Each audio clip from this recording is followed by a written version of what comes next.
Hi, welcome back to West Coast Geeks. I'm your host, Joaquin. How we doing, people?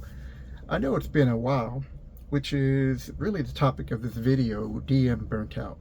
Now, in my case, I wasn't really burnt out about D&D. In fact, my group meets every week on a Monday. It's only two players, Greg and a new guy named Luis.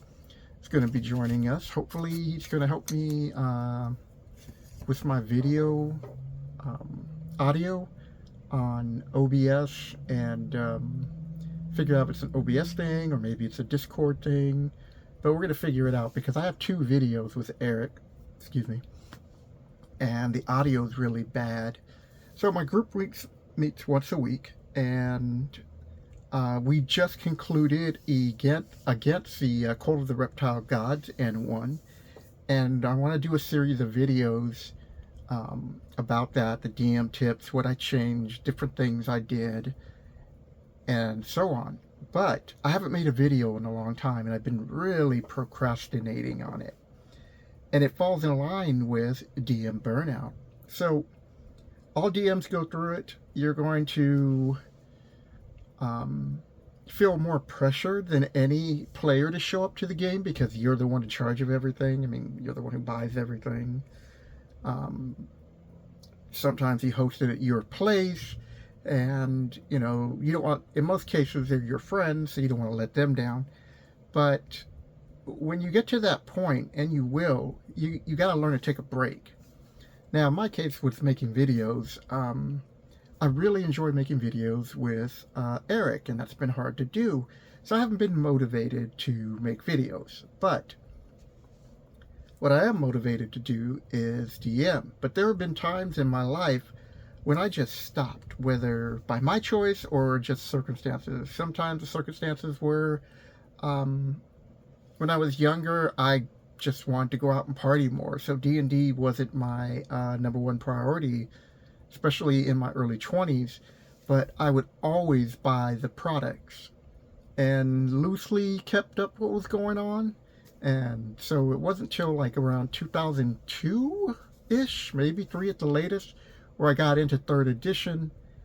And then when I moved up to Seattle, we took a break then because I didn't really find anybody or didn't know anybody who really played D&D, even though I was like at a gaming store all the time. And 4th edition came out, and I was kind of like, whatever. And so I just didn't feel like playing. Even when 5th edition first came out, which was what, like 2014, I still didn't play until around 2018. I don't think I bought the books until like a year and a half to 2 years later. I would just occasionally pick up a book and just start reading it. There are several videos out there where they're going to give you tips about maybe playing once a week, maybe playing once a month, those type of things, maybe shorten your hours. But the bottom line is, once you start really feeling that way, it's best just to wrap up what you're doing and be honest with your players. Say, look, I'm just starting to feel a little burnt out. I still enjoy playing the game with you guys. It's nothing personal, it could just be family matters, work issues. I mean, we all have it. Like in my group right now, Greg is going to be getting married in November. Yay for Greg. And so we're probably going to take a hiatus at the end of November through December because it's going to be holidays, and he's going to be moving up to, I think it's Spokane. They're up in Washington because he's in the Seattle area. And so hopefully he'll convince his wife that she will join in and play. And so we'll be 3 players. Eric occasionally will join us for a while, but I kind of treat Eric now like Adventure League. If he comes in, he's in. And my new player, Luis, is like, well, how do we explain him popping in and out all the time? I was like, he just wanders off, You're in the middle of adventure, and Eric's like, oh, what's that noise over there? I'll go check it out.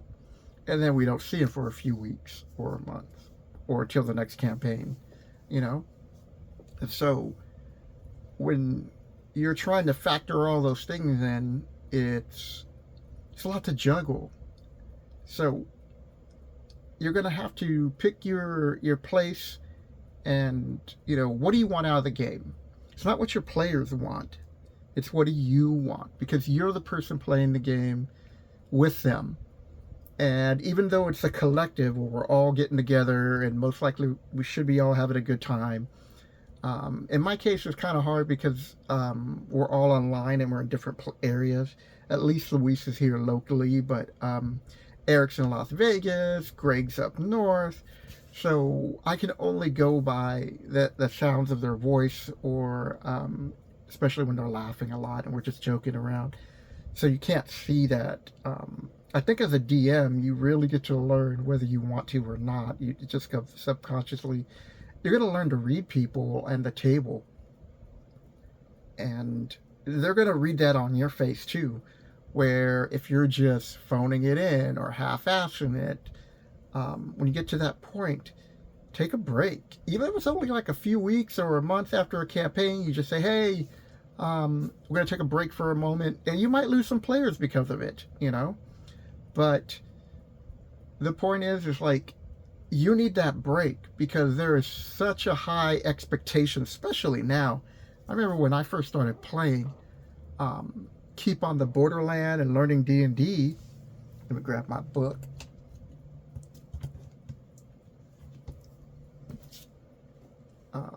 Expectations were really low at a DM.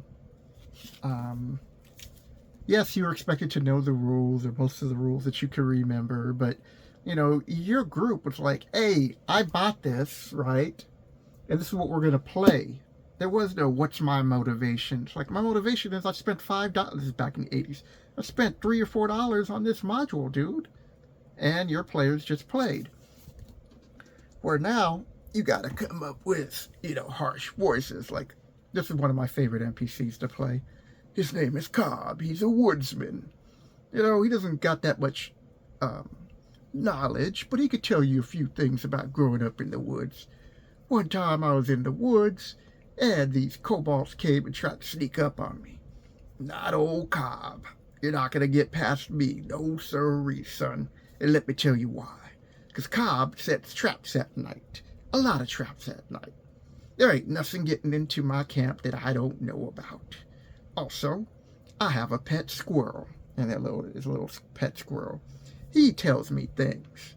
What are you, a ranger? Nope. You a druid? Nope. So what does he do? He usually comes up and nibbles on my ear or something. And lets me know that there's danger. Why would he do that? Oh, I feed him every day. I take good care of him. And when there's danger, he just runs into my little backpack. I made a nice little nest for him on the side, and it's all good. And should he ever leave, I'll just train another squirrel. Yeah, so, it's going to take you a while to learn improv, to if you want to do different voices. You don't have to. I mean, for the longest time, it wasn't until recently I just kept my normal voice, and every NPC was the same, whether they were male, female, old, a baby, whatever. That's what I did, but I'm starting to enjoy this aspect more. So, old Cobb is a great voice for me, and I love that NPC. But all of this does take a toll on you as a DM. So what I'm telling you is take a break. 5e expectations are so much now, and all these things you have to learn. And I'm constantly with my group, I'm like, what did your character do again? And even though I've read it, it's like the amount of damage and the abilities they can do is crazy. But the new monster manual, some of those things are like, you don't get a save and you just take this damage, or you're just paralyzed, and that can be brutal in a fight. So my point is on this video that's taken me 10 minutes to explain is learn to take a break, take care of yourself,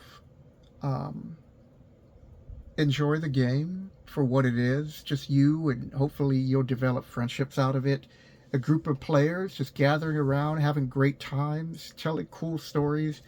In this campaign, we had a situation where Luis is a monk and had a high dexterity, and he was trying to sneak past a flight of stairs, So I just said, you know, roll a check, and for like move silent or whatever it was, and he rolled a 1.